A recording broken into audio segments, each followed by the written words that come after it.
Anthony, for one, was impressed. He praised Russ for taking over the game, saying that's exactly what the team needs. Nick, how far can the Thunder go if Westbrook returns to that MVP form? Well, that's the key question, right? Because we wanted to see what Russ would look like, fully empowered Russell Westbrook with an empowered team around him. We'd never seen that. We saw Russ be the second banana to Kevin Durant, and then we saw Russ be fully empowered with a bunch of guys around him. We thought we were going to see that this year, but then we didn't see it. We saw deferential Russ, indecisive Russ.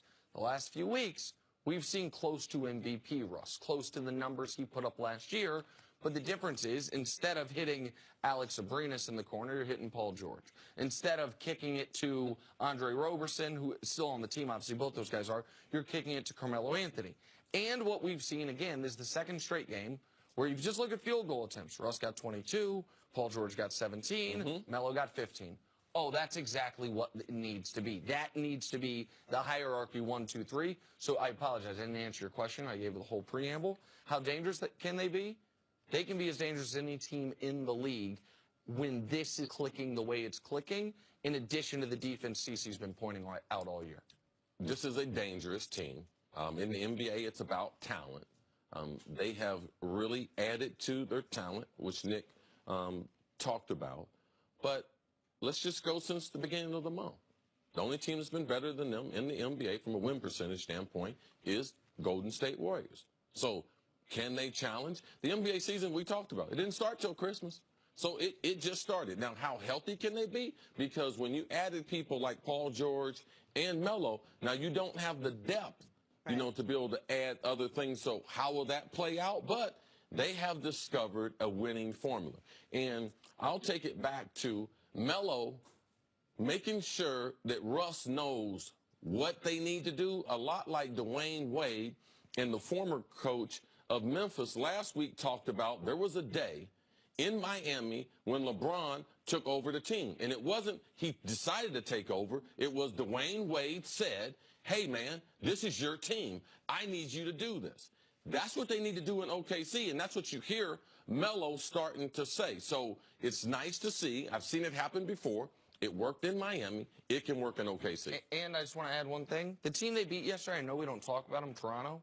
They came into that game with the third highest point differential. Out of nowhere. The third best point differential in the NBA, according to all the metrics, one of the 5 best teams in the league, and Oklahoma City put it on them last night. That was a really good win that wasn't in question at any point in the fourth quarter. And then the question with this Thunder team is how sustainable is this recent run that they have, and the 3 of them gelling. All right, moving on to another basketball situation. Cavs lost 109-95 to the Kings last night. This is Cleveland's 3rd loss in 4 games. Dwayne Wade very emphatically called this a rut. Not a great game for Cleveland. LeBron with just 16 points on 6 of 17 and some very shaky defense. He might, though, LeBron that is, be dealing with some serious frustration. Here he was before the game when asked about how he's been officiated lately. For me, the worst thing is when I actually go and talk to the ref and they say it was nothing. Like I go over. You didn't see that? No, I didn't think it was anything. There's no call. It's no foul. Like that's the worst for me. If he says, you know what, I may have missed that one, or you know, maybe I wasn't in the right position. But when you see the ref right there on the baseline looking at the whole play, and you go up to him and he says there's no call multiple times in the crunch time, that's the frustrating part. And for me, it's even more frustrating because I know how I'm officiated at times. Among the many differences between men and women, I probably wouldn't do an interview without my shirt on. But it's perfectly okay, obviously, for LeBron to do it, CeCe. Jenna, there's a reason why you wear them sleeveless shirts. You got them hammers over there. LeBron let the world know the king doesn't wear a cape. Yes, we see that. We see that. It's not bragging if you got it. Very funny. Fine, I get it. All right, Nick, let's talk about what LeBron said. Does he have a right to be frustrated with the way he's being called? Absolutely. I understand that I seem biased on subjects regarding LeBron James, but this one's just objectively true. LeBron James right now is shooting the same number of free throws per game as Devin Booker, Brandon Ingram, Victor Oladipo. That's ridiculous. the style that he plays. On Christmas Day, he drove 21 times to the basket. Tied for most of anyone in any of the games that you say on the day the NBA season starts. He drew 4 fouls. We saw at the end of the game, the 2 biggest possessions of the game for his team. You could argue, because of who they were playing, the 2 biggest possessions the Cavs have played all year. He got fouled on both and got neither call. And what we hear is, well, he's, listen, we've seen this before, like with guys like Shaq or Yao Ming. You have to officiate them differently. LeBron is not Shaq or Yao Ming. He's big compared to regular humans. He's not that big compared to forwards in the NBA. He seems like that because he's on the perimeter a lot, because he handles the ball like a guard, but he's 6'8". He's never the biggest guy on the court. He's not the biggest guy on his own team. So the idea that, we have to officiate him differently. No, you don't. Shaq was 7'2", 330. He was fouled on every play. Yao was 7'6", 360. Like, those guys were officiated differently because you didn't know what to do. Guys were hanging on to them. LeBron is not that type of just so much bigger than everyone else that he has to be officiated differently. And he's not bigger than he was 3 years ago when he was officiated more fairly. I don't know why it's the fewest free throws he's attempted in a game since his rookie year.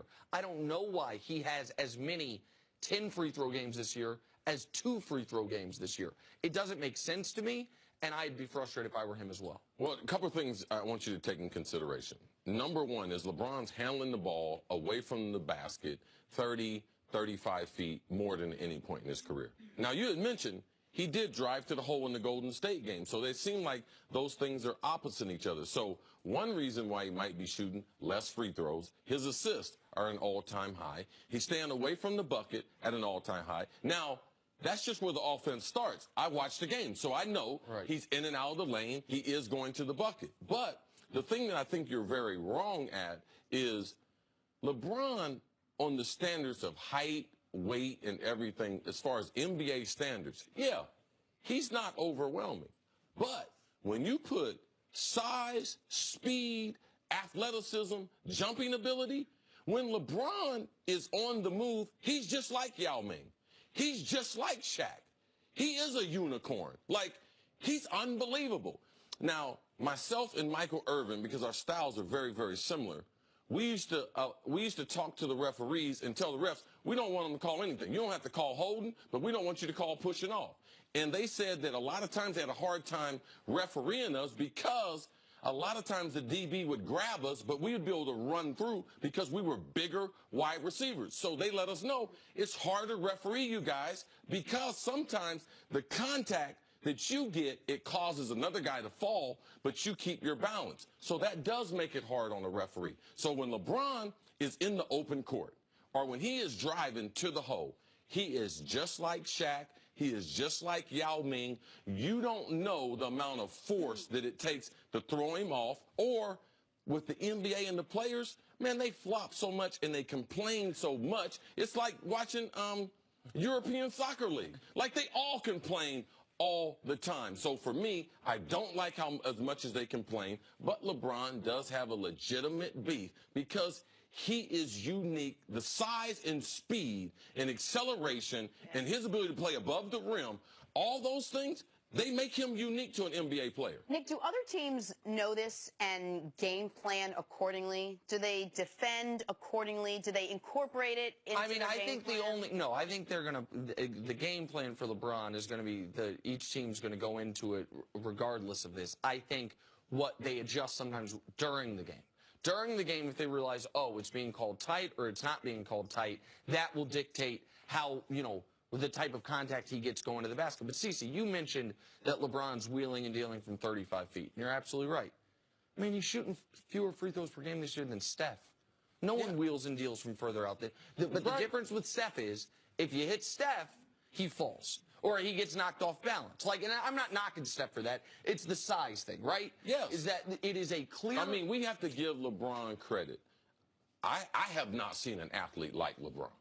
And for me to think that the referees would understand and know that, they're human. They have never seen anyone like LeBron. Agreed. And so I understand that he's not going to get every call because he can power through it. But the fact that this year is an outlier year, and I know he's playing more point guard, so maybe that attributes to some of it. I think that I understand the frustration. The other reason LeBron's frustrated this year is what did he work on this summer more than anything?